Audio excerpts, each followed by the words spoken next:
হযরত ওমরের স্ত্রী তিনি হযরত ওমরকে কিছু কথা শোনাচ্ছেন গলার আওয়াজ। কথা বুঝলেন তো? লোকটা চিন্তা করল কার কাছে আপনার বিচার দিতে এই বিপদে আছে। আল্লাহু আকবার। আল্লাহু আকবার। লোকটা এসেছেন হযরত ওমর বুঝতে পেরেছেন লোকটা এসেছেন।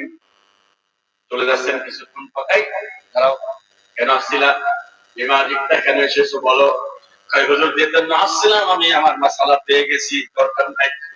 ওকে আপনার কাছে আসছিলাম আমার বউ খালি ক্যাট ক্যাট করে বিচার দিয়ে আসছেন দিতে আসছিলাম এসে দেখি আপনাকে তো ছাড়িয়ে দিচ্ছে না কি বিচার দেব?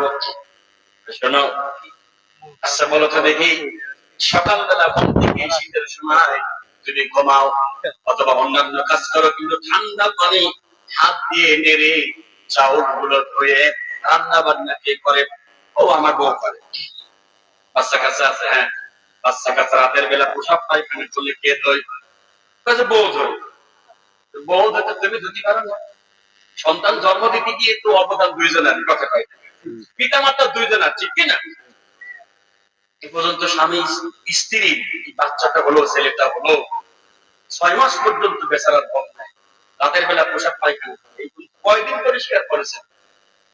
পরিষ্কার করেছে একদিনে করেননি। হ্যাঁ তুমি বিয়ে না করে খালি ওই ঠিক আছে।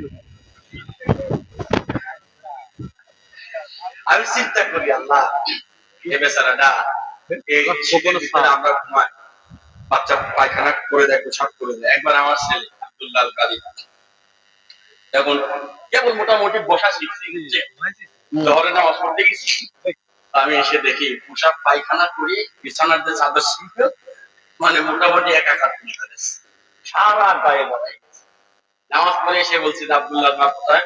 রান্না করতেছে দেখছো ছেলে কি করছে? হয় না পোশাক পায়খানা করে অস্থির করে ফেলছে।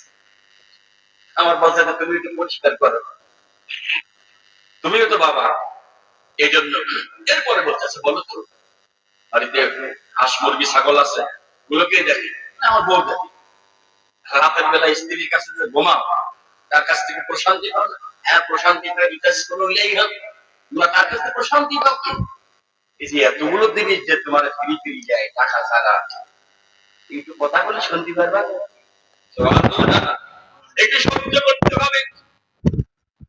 এবার আল্লাহ তাআলার সামনে আসবে এসে সাক্ষাৎ আল্লাহ প্রথমে সালাম দিবেন। সালাম দেওয়ার পরে ওয়াসাফা রব্বুহুম শাওয়াবান